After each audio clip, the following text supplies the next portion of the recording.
All right, so if you guys remember when Bernie Sanders was running for president, one of the things that he would say all the time was, if I am elected, I am not just going to be the commander-in-chief, I am also going to be the organizer-in-chief. And what he basically meant by this is, there was a lot of questions of, well, how are you going to get your agenda passed, with conservatives like Joe Manchin, etc. And basically his answer was, listen, I'm going to be willing to pull up to Joe Manchin in West Virginia and go and rally a bunch of West Virginia voters around my agenda. And if I have to apply the pressure as much as possible on any of these conservative Democrats to get them to fall in line, then I'm going to do that. I'm going to mobilize the people that support my agenda in an effort to get it passed. And so it seems like we're getting a little bit of a glimpse into what that may have looked like if Bernie had actually won the election. But nonetheless, he's still using the leverage that he does have to do a similar thing now. So Senator Bernie Sanders to tout Democrats' $3.5 trillion budget plan in red Indiana and Iowa. So here are some of the details on this.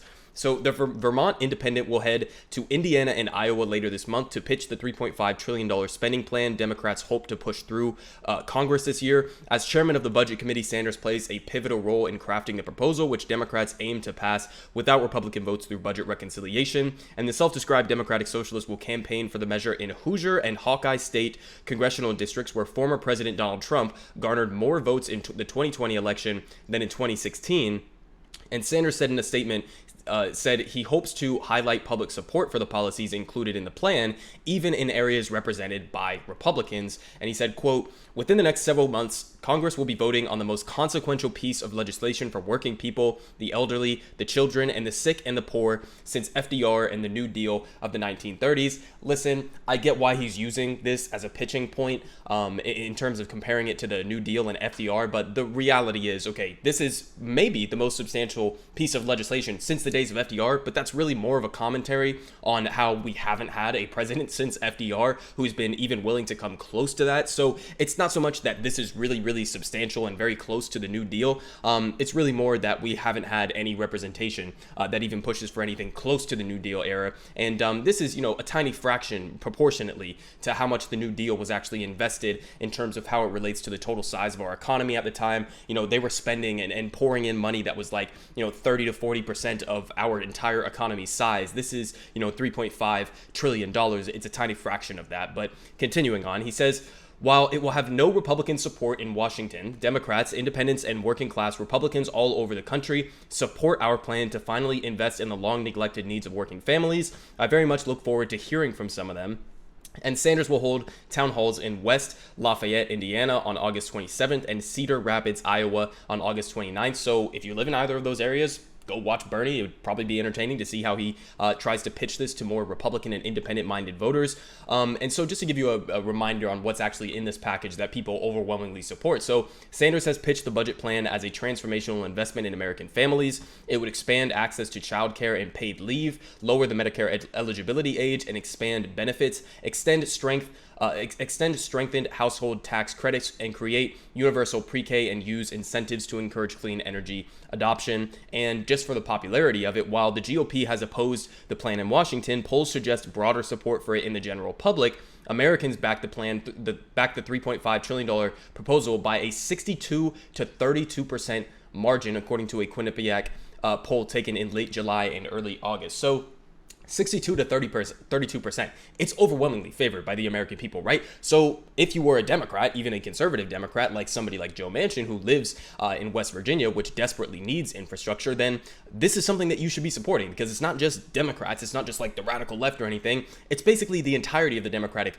base supports this, as well as a vast majority of independents, and even like a third of Republicans support it. So even if you are a conservative, this is something that you should be supporting if you actually represented your constituents. Unfortunately, we have a situation where we have motherfuckers like Kirsten Sinema and Joe Manchin and the 9 corporate Democrats in the House who simply do not represent their constituents in any way, shape, or form, and instead represent a lot of these gigantic corporations who would have to pay an increased tax bill at the end of the day if this was actually passed. So they represent the fossil fuel companies. They represent all of these gigantic corporations. Specifically, with Joe Manchin, we learned from that leaked call that he's literally taking weekly calls with ExxonMobil in terms of strategizing how he's going to cut down this $3.5 trillion bill. So it's really a joke how much of the corruption is just out in the open for everybody to see. These people are not even conservatives. They're not even like, moderate Democrats by any stretch of the imagination. They're just simply corrupt, okay? And so these are the types of people that we're going to have to contend with, and that's why Bernie Sanders is choosing to go to a lot of these conservative places, because he recognizes we got to take it straight to them. We got to take the fight straight to their base and prove that these policies are supported by a broad swath of the American public, not just, as the media likes to talk about it, as if it's like some big progressive proposal. No, this is like the baseline. This is Joe Biden's agenda, right? And it's Joe Biden who, in and of himself, could be called a conservative Democrat. So it's not some radical left policy. It's something that's supported by the overwhelming majority of the country. And this is what he said recently today, actually. Is there's all of this talk about how much are the conservatives like Sinema and Joe Manchin going to be able to water down this piece of legislation. And Bernie Sanders came out today and said 3.5 trillion spending plan is the minimum. And he says, quote, "I already negotiated. The truth is we need more," said the chair of the budget committee. And so here's what they say, according to Jake Johnson: anticipating a clash with conservative Democrats over the price tag of the party's emerging reconciliation package, Senator Bernie Sanders on Thursday laid down a clear marker. The 3.5 trillion in spending outlined in a newly approved budget resolution is already the compromise, and anything less won't cut it. Again, saying I already negotiated. The truth is we need more. And so he continues saying, quote, the needs are there. The Vermont senator added, "This is, in my view, the minimum of what we should be spending." And he even said that Sanders said if he could, he would travel to all 50 states this fall to make his case, Politico reported Thursday, and he will not rule out West Virginia and Arizona, home to the state's two most conservative Democrats. So again, Bernie Sanders recognizes that the 3.5 trillion is really just an initial investment into a lot of these priorities, right? If we're talking about tackling climate change, well, this bill, it has some good climate provisions in it, but it can't be the whole picture in tackling climate change. The issue of climate change is by far the greatest existential threat that we have right now, facing the entire world and also our own country. So, $3.5 trillion with a tiny fraction of that going towards climate change, as all of the scientists are telling us we need a complete overhaul of our energy system immediately, that's not going to be enough to address that issue. So a lot of these things are just initial upfront investments. So as Bernie is saying there, 3.5 trillion is the minimum. And I've seen a lot of people, even like leftists, who are coming out and already trying to say, well, if it's negotiated down by a couple trillion or so, well, then that'll still be acceptable.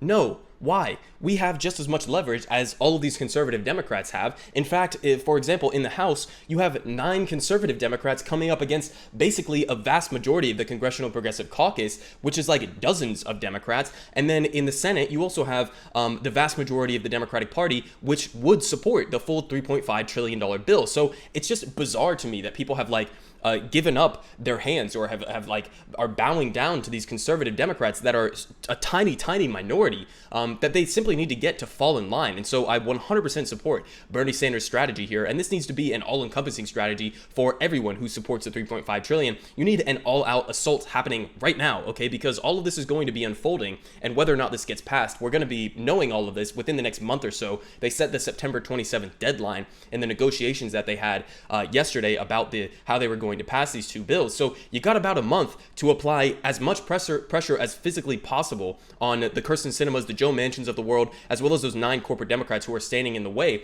And you just simply need to bend them into submission, okay? There's no time for negotiations or allowing them to water down the bills in any way, shape, or form. You need to go out and use the talking point. This is Biden's agenda, okay? This is not even necessarily Bernie Sanders' agenda. This is not the squad's agenda. This is the moderate. This is already the compromise. This is the moderate compromise. And so you need to keep selling that point and make it emphatic that 3.5 trillion is the minimum. It's not the maximum that we're then going to negotiate. This is it. Red line in the sand. Apply as much pressure as humanly possible.